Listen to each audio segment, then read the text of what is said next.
Metroid Dread lacks dread. There, I said, fight the enemy, you're dead. Beat the game, go to bed. That's the rhyme I made up. I beat this game in 2 days. I had a fun time, but I realized what I felt was missing through the whole experience. Horror. Calling Metroid games horror is a bit of a stretch. I wouldn't really put it in the same category as Outlast or Resident Evil, but in my opinion, the most important thing in a Metroid game should be atmosphere. The games are creepy, maybe even scary to a kid. I would know, because I played all of these games as a kid because that's how old they are.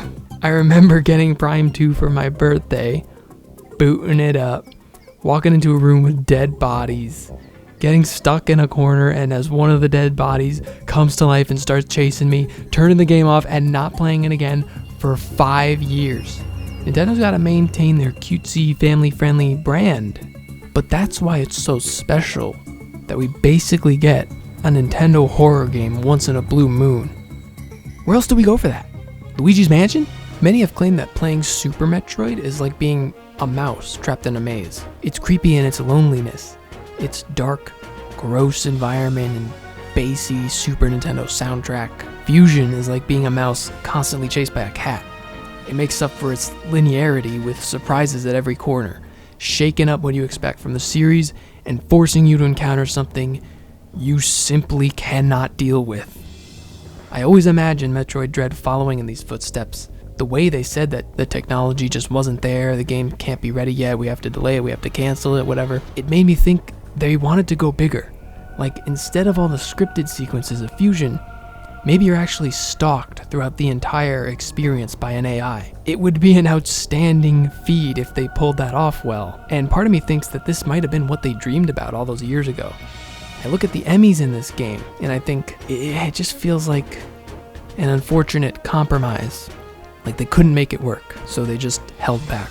And that's understandable, but the final product is still less dreadful than the last entry, 19 years ago. Here is a list of everything that makes the Emmys not threatening in Metroid Dread. 1. You can slap them in the face to get away from them. Sure, it's easier said than done, but once you do it, you're like, alright, that's enough of that, and you just leave, and that's it. 2. They roam exclusively in specified areas that the game makes you very aware of, complete with obvious special doors so you have no chance of being surprised by them at any moment. 3rd and finally, the first thing you do in this game is blow an enemy's head off with a giant laser cannon, and the goal of the game is to hunt the rest of them with said giant laser cannon. You're not really being hunted at all. You are the hunter, and that is painfully not scary. Disclaimer: there are parts of the Emmy sequences I enjoy. It's usually a good challenge and can tend to be stressful in a fun way. I was just not afraid of them. They felt more like an obstacle to get past, like in any other game, rather than the main threat. The sax from Fusion is the complete opposite. You truly can't lay a finger on it at all. It pops out at any time with no warning, and it hunts you. Oh, it hunts you. But saxophone isn't the only dreadful thing in this game. There are so many moments of fear and subversion, and you never know what's going to attack you next. Remember in Dread when you enter a room and it's all dark, and you see something in the background, then you get to turn the power on, and it's a big monster being zapped the next time you enter the room. You start to think, oh god, what is this thing? Is it going to pop out at me? If you decide to go back there later, you'll see that he's gone. This is the one spooky moment I derive from my memory of Metroid Dread. Fusion is full of them, and they're all more interesting than this. I don't want to spoil them, but trust me, this video is not about Dread, it's really just about how cool Fusion is.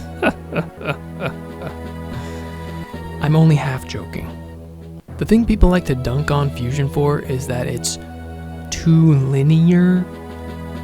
I despise this claim, especially around all the high praise that Dread is getting. For those who haven't played Fusion, Fusion has a sort of hub area with sectors sectioned off that you visit one by one upon entering the computer usually tells you where you need to go, and that's your goal for this sector.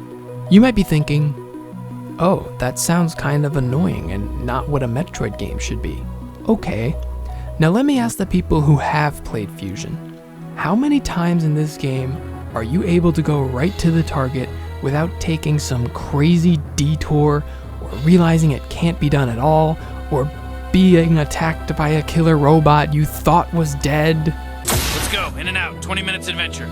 It takes that linearity and uses it to create suspense and unexpected moments when you inevitably realize that you've fallen into some sort of trap.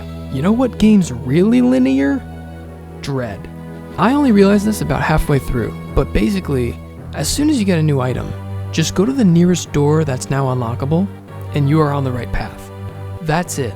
If you ever realize you need to go to a whole different area, just keep moving forward, don't even think about it, because without a doubt, you will run into a teleportal that will conveniently drop you right in that area.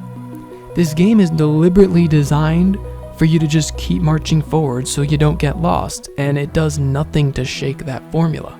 That design choice is one of many choices that make this game feel like it's not trying to be creepy or scary at all, and more just like an action platformer. And that is thanks to our friends at Mercury Steam. I didn't want to be that guy, but I don't see anyone else talking about this. I'm just gonna say it. Why do these guys get to make Metroid 5? They made a couple of Castlevania games no one gave a crap about, then remade a Game Boy game, and Nintendo said, oh yeah, people seem to think that game was decent. Alright, we got this Metroid 5 sitting around, why don't you guys just do it? We're never gonna do it, just take it.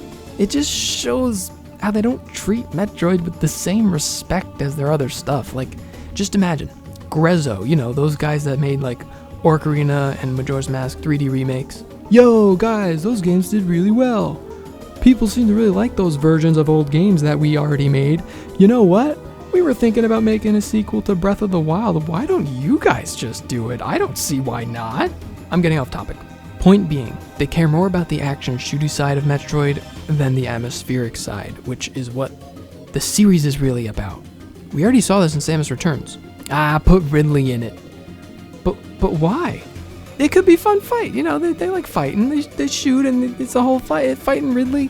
Put Ridley in it. And look, they made the best controlling, most responsive, fluid Metroid game I've ever played. But I don't go to this series for that. If I wanted a Metroid game that focused on action platforming, I'd go to Hollow Knight. I'd go to Ori and the Will of the Wisps. I'd go to freaking Guacamelee. You guys might be better off making Mega Man or something. Legitimately, I think these guys would make a fantastic Mega Man game. I just don't want these guys to like, okay, now your job is to crap out 2D Metroid games for the rest of your days, and they'll sell decently and people will like them because they're fun, but I don't know. There you go, that's my spiel. I just needed to get this off my chest. That's enough said. I hope Prime 4 is more scary than Dread. I hope this series starts making that bread so Nintendo doesn't think that it should be dead. I made up another rhyme so that people can find the time to appreciate the classics that they call Metroid Fusion. Play Metroid Fusion.